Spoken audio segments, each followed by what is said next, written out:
Hello everyone, जय जगन्नाथ, जय श्री राम। आशा करुच्ची समस्ते बहुत भलरे थिबे। आपण माने मो पूर्व ब्लॉग रु जानिथिबे आमर साही रे विश्वसती यज्ञ चली लक्ष्मी नारायण पाखरे और त्रिनाथ गोसाई पाखरे।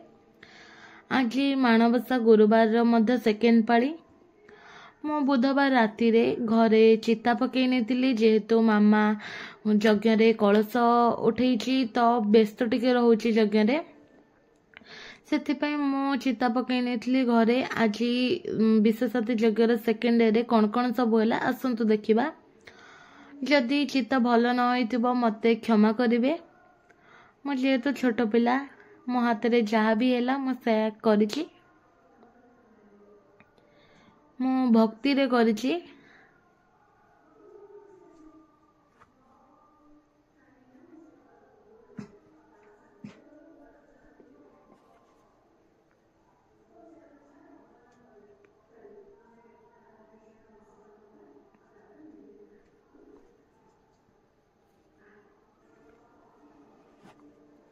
भल लगी निश्चिंत गोटे लाइक टे करनेबे।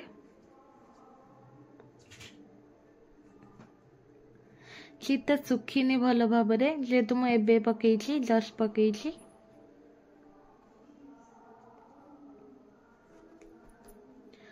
जेहेतु आज माणबसा गुरुवार समस्त घरे लक्ष्मी पुराण तो टीवी रे निश्चिंत लागिबो। आम घरे भी लागिथिला लक्ष्मी पुराण। मो जेजे जेजेमा देखुथिले। तापरे मामा पूजा करनेला ठाकुरंकर। संकुड़ी भोग पूजा करनेला।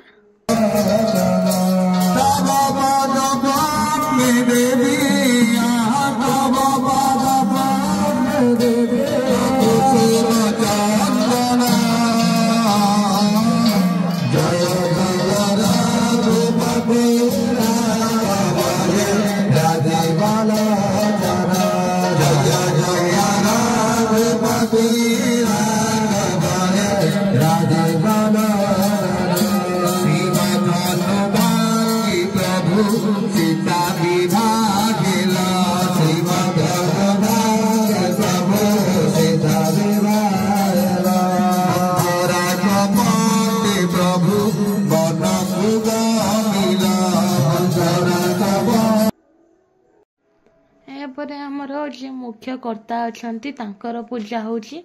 आमर सूर्य पूजा होतला सकाळे। सूर्य पूजा भलरे नोरिच पकाई कि गोमाता पूजा और ता संगरे सूर्य पूजा दीटा मिसिक होतला।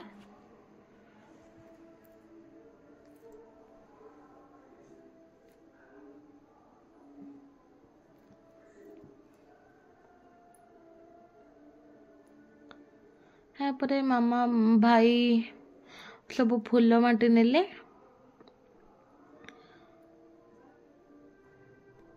पुष्पांजलि पाई सूर्यंकर पुष्पांजलि पाई समस्ते फूल धरनेले।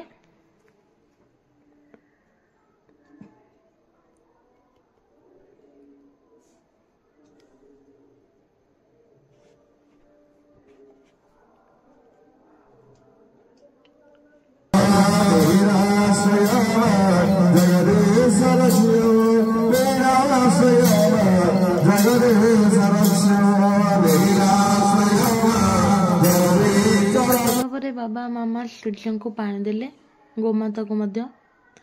यापरे आमर तीन ठाकुर अन्नपूर्णा लक्ष्मी नारायण को गाधा आला।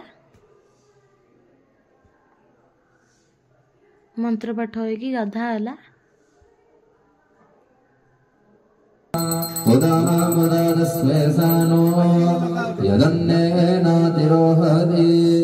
एतावानस्य महिमा दोऽध्यायागंश्च परोसः पादोऽस्य विश्वाभूतानि त्रिपादस्यामृतं दिवे त्रिपादोदयेतपरसपादोऽस्य।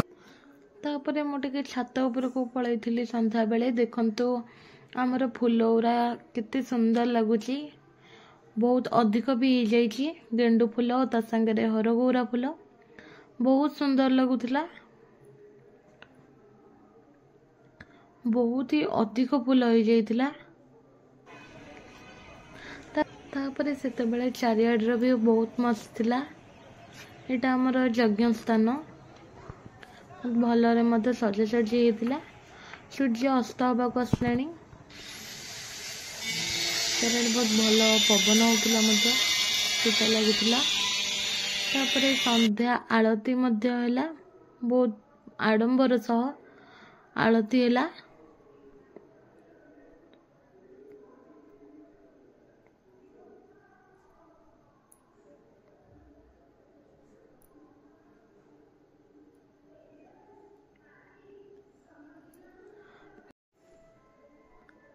मो आजिर वीडियो एटी एंड करुची। भल लगी निश्चिंत like comment share and subscribe करने को जमा भी भूलिबेनी। आपण माने ठाकुरंक पाई निश्चिंत गोटे शेयर टे करदेबे जदि आपण ठाकुरंक भल पाउथिबे तो। रहिली जय जगन्नाथ जय श्री राम।